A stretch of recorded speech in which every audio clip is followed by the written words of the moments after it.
حقائق کی طرف قدم نہ بڑھایا کرو. ایک تاریخ مجھے یاد آ رہی ہے, ایک اللہ والے کی کہانی ہے, ذرا توجہ سے سننا پیارے. بڑا غریب گھر میں فاقہ, بیٹیاں گھر میں جوان بیٹھی ہیں. بیوی کہنے لگی سرتاج اب بیٹیوں کا فاقہ دیکھا نہیں جاتا, گھر میں جو کھانے پینے کا سامان تھا ختم ہو گیا ہے, جائیے کچھ کھانے پینے کا انتظام کیجئے. وہ بوڑھا تھا شوہر, بال تھے سفید, گھر سے چلنے لگا. کہا بیوی ذرا تھیلا دو. تھیلا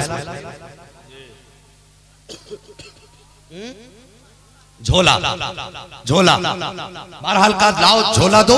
بیوی نے دیا, اس نے یوں بغل میں دبایا. اور جب گھر سے نکلا نا, بیوی کہنے لگی سرتاج. ٹھہر گیا, کہا جی. کہا جا تو رہے ہو لیکن یاد رکھنا حرام کا لقمہ لے کر کے گھر میں مت آ جانا. یہ اللہ والے ہیں, آج سود کھا کے دیکھنا مسجد سے نکلنے کا نام نہیں لینا, کیونکہ پورے سال کے حرام کے لقمے اسے حلال کرنے کی جو پڑی ہوگی. آج سب سے لمبی تسبیح ہوگی پورا سال پیاز کا کھانے کے بعد. آج اتنی لمبی تسبیح لٹکا کے اللہ اللہ پورے گاؤں کو دکھائے گا. وہ یار مہربانی کر, پہلے ہی قدم ذرا دیکھ کے اٹھا. بیوی کیا کہتی ہے سرتاج حرام لقمہ ملے تو خالی آ جانا, لقمہ لے کے مت آنا. اگر حرام کا لقمہ لایا میرے سرتاج, ہم بچوں کی ایک دن کی بھوک برداشت کر سکتے ہیں, لیکن بچوں کو دوزخ کا ایندھن دیکھتے ہوئے گوارا نہیں کر سکتے ہیں. اللہ اکبر. بیوی نے یہ بات کی, تھیلا اٹھایا, جا کے مزدوروں کی لائن میں کھڑا ہو گیا. آج دنیا کا مزاج ہی الگ ہے صاحب. مکان چاہیے تو سب سے اعلیٰ چاہیے, گاڑی چاہیے تو سب سے اعلیٰ چاہیے, کپڑے چاہیے تو سب سے نمایاں چاہیے, اگر ڈریس چاہیے تو سب سے ممتاز چاہیے. ہر آدمی یہ چاہتا ہے جو میرا ہو ایسا کسی کا نہیں ہونا چاہیے, جیسا میرے پاس ہو ویسا کسی کا نہیں ہونا چاہیے. ہر چیز میں اعلیٰ تلاش کیا کرتے ہو. وہ جوانوں ہر چیز میں اعلیٰ نہ ڈھونڈا کرو, ہر چیز میں رب کی رضا ڈھونڈا کرو, ہر چیز میں مصطفیٰ کی رضا ڈھونڈا کرو. ہم صاحب مسلمان ہیں, ہم گوشت کھانے کے لیے پیدا نہیں ہوئے, ہم تو رب کو منانے کے لیے پیدا کیے گئے ہیں, محبوب کو راضی کرنے کے لیے پیدا کیے گئے ہیں. جنت یوں ہی نہیں مل جائے گی. ہاں صاحب زندگی خدا کی مرضی کے مطابق گزارنا پڑے گی, جنت تمہاری مرضی کے مطابق دے دی جائے. ہم چاہتے ہیں مرضی زندگی بھی اپنی مرضی سے گزاریں اور جنت بھی ہماری مرضی کی. یہ کیسے ممکن ہے صاحب؟ کچھ تو دینا پڑے گا نا, ارے کچھ تو دینا پڑے گا.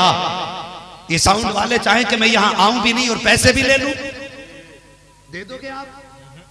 بولو دے دو گے؟ اگر بات سمجھ میں نہیں آ رہی ہے تو کوئی بات نہیں, سمجھ رہے ہیں تو بولیں. ان کے آئے بغیر پیسے دے دو گے؟ اگر کوئی مولوی پیسے لے کے نہ آئے تو چھوڑ دو گے اس پہ؟ فون کر کے کہتے پیسے دے نہیں آیا تھا, یہی بات ہے نا, پیسے دے آیا کیوں نہیں تھا؟ ہم اپنا بغیر بدلے کے دینے تیار نہیں. اور قرآن فرماتا ہے ہم نے مومنوں کے جان اور مال کو جنت کے بدلے میں خرید رکھا ہے. ہم پہلے ہی سودا کر چکے ہیں, یا اللہ مال بھی تیرا, جان بھی تیری, بس جنت دے دے.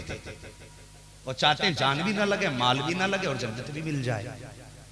یہ کیسے ہو سکتا صاحب؟ رب کی رضا کے مطابق زندگی گزارنی پڑے گی.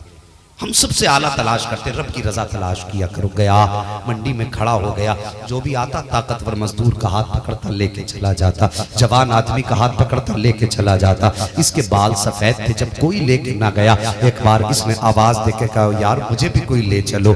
جیسے اس نے اتنا کہا ایک شخص کھڑا تھا, جیب سے 50 روپے نکالے, دے کے کہنے لگا چچا تو مزدوری کے لائق نہیں ہے, لے یہ پیسہ لے اپنے گھر کی طرف چلتا بن. رو کے کہنے لگا گھر پہ بچیاں جوان ہیں, گھر میں فاقہ کئی دن کا ہے, بیٹیاں کام کرنے بھیجوں گا, مجھے حیا آتی ہے, کم سے کم مجھے اپنے گھر کوئی لے چلو. صاحب دنیا بڑی مطلبی ہوتی ہے. کس کے لیے خدا رسول کو بھول بیٹھے ہو؟ وہ جس کے پل بھر کی یاری کا بھروسہ لگی, اس کے لیے تم نے خدا کو چھوڑ دیا. جو تمہاری ایک لمحے کے لیے نہیں ہو سکتی, اس کے لیے خدا کو بھول بیٹھے ہو. جو تمہاری آنکھ بند ہونے کے بعد تیرے کپڑے اتار لے گی, تو اس سے وفا کر رہا ہے. جو بستر بھی تجھ سے چھین لے گی, اس سے وفا کر رہا ہے. جو مرنے کے بعد تجھے اپنی چارپائی دینے تیار نہیں ہے, اس کے چکر میں خدا کو بھول رہا ہے. ایک چارپائی پہ پورے گاؤں کو ڈھویا جاتا ہے, پورے گاؤں کو ایک چارپائی پہ لے جا کے قبرستان میں ڈالا جاتا ہے. وہ تو اس دنیا کے لیے پھر رہا ہے جو دنیا مرنے کے بعد تیری نہ ہو سکی. وہ کبھی آزما لینا, جیسے تیرا انتقال ہوگا تیرے بدن پہ جو قیمتی چادر ہوگی اتار لی جائے